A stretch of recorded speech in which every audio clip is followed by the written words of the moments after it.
Hey everybody, happy Friday and welcome to the Garden Muse. Just wanted to give you guys an update. It's a glorious Friday morning today. Listen to the birds. You're gonna hear cars too.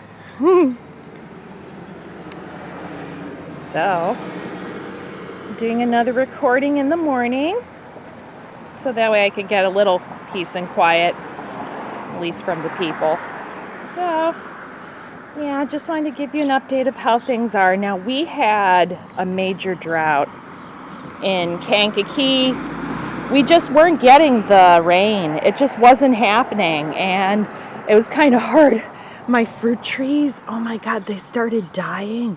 The ground was so dry. The grass died. It's kind of coming back. I don't know if it'll come back just in time for it to be fall, and then it's got to die again. So yeah, I didn't have grass for a good part of summer. Like, it never grew. But then neither was my garden. So I'm going to show you a little update of how the sides are turning out. As you can see here, well, they're kind of spent, but boy, I had quite a show of the California poppies. I can't recommend these guys enough. If you have like a dry, not very watery, like just really dehydrated place in your yard, plant some poppies there. They did really well. This is kind of a slope, and it doesn't, the water just drains out of it so quickly. So yeah, I put some drought tolerant plants in there, and I tell you, even in the drought, the California poppy was still blooming.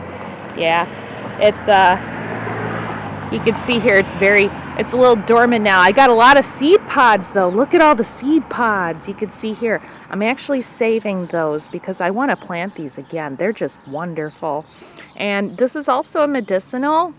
So now you got to talk to your doctors about stuff. But California poppies, you could take these and you could put them in your tea. You can make a tea out of it for a nice relaxing tea.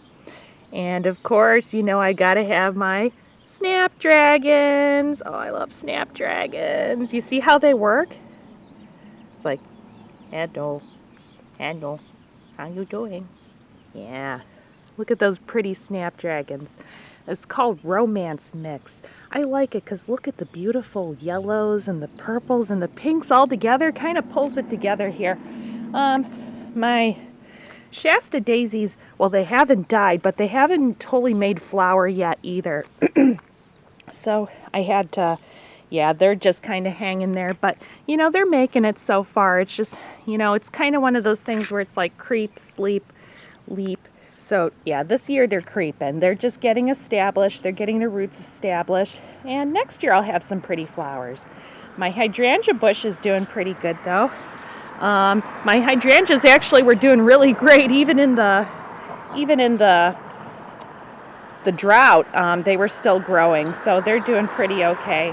And you can see here I got little plants here and there. I do have some salvia. So I planted some salvia, although not all of it survived in the drought. I have to say, it's a good thing, like when you go to plant an army, because you're not entirely sure how much of it's going to survive. I had a problem also. Besides the groundhog, I also had rabbits. I tried to plant some yarrow. It looks like it's still growing here. I replanted some yarrow here because I just wanted something to grow. The last plants I put here, the drought just killed them. So I just want some yarrow here, and I got some coral bells. Those guys survived, yay! So yeah, they're hanging in there.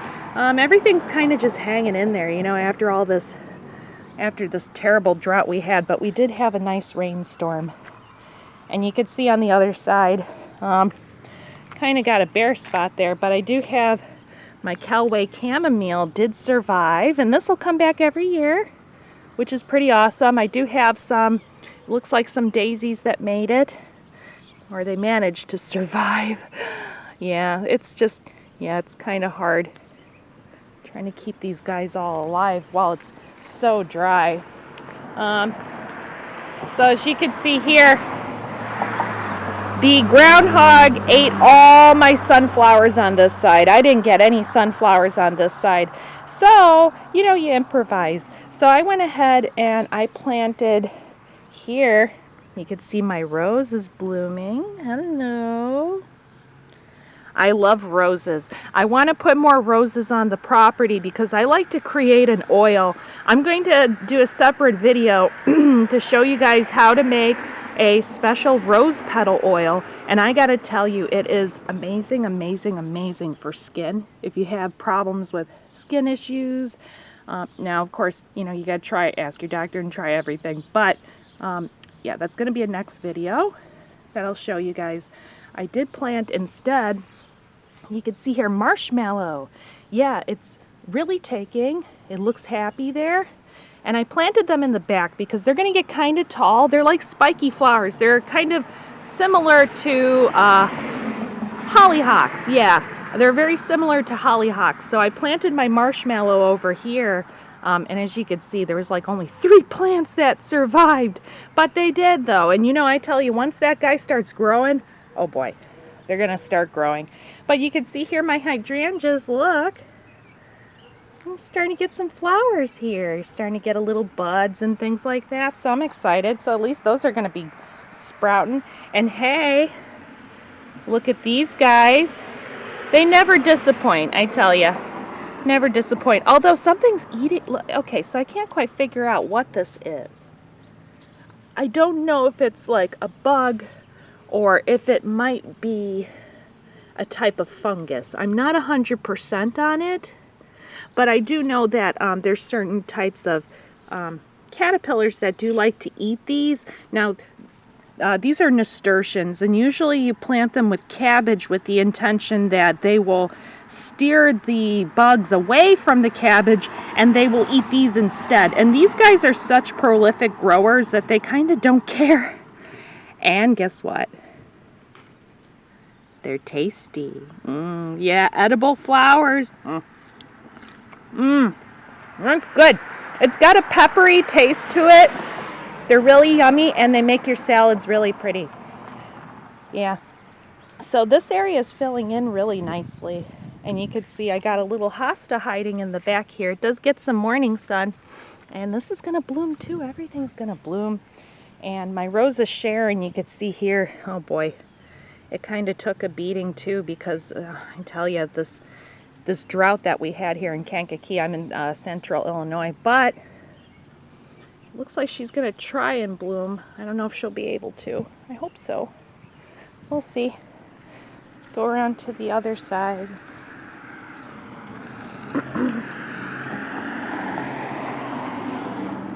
You can see here I got some flowers that I managed to plant that nothing managed to kill. Once the drought went away, they finally started coming in. So yeah, you can see here my my limelight hydrangeas are filling in nicely in the back. And yeah, they're creating some really nice bone. I call it like the bones. Like when you plant bushes and you plant trees and things, those are the bones of your yard because they're going to kind of hold it up for you. And then you just fill it in with flowers. Yeah. So my tong ho is pretty spent. It was a lot of fun to grow though, I have to say. I'm going to be growing that again. Now it is an edible. And you can see here it makes these really pretty buttercup flowers. They're really pretty when they're growing underneath the sunflowers too. And look at my sunflowers.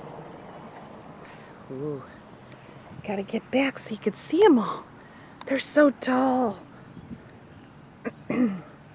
See here? Goes all the way up. I managed to save like just a handful of them from the groundhog right before I caught it and set it free in the river. So yeah, so it looks like we'll have some sunflowers this year, hopefully. I did see another groundhog, although it hasn't been hanging around here.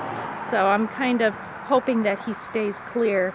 Something was still trying to live underneath my stairs though, so I set up another trap so hopefully I could catch it and set it free where I let the other one go free too. But yeah, so far they're doing really good. And some jerks honking. But anyways, back to the video. So just wanted to show you guys my sunflowers here. They're beautiful and they're taller than me and they're blocking my house. So yeah, nobody could really kind of see the porch around here. So if you got kind of a rickety house, you know, just a little option, just plant some pretty flowers around it. Yeah, put a flower on it. So just wanted to show you guys my updates on the garden muse.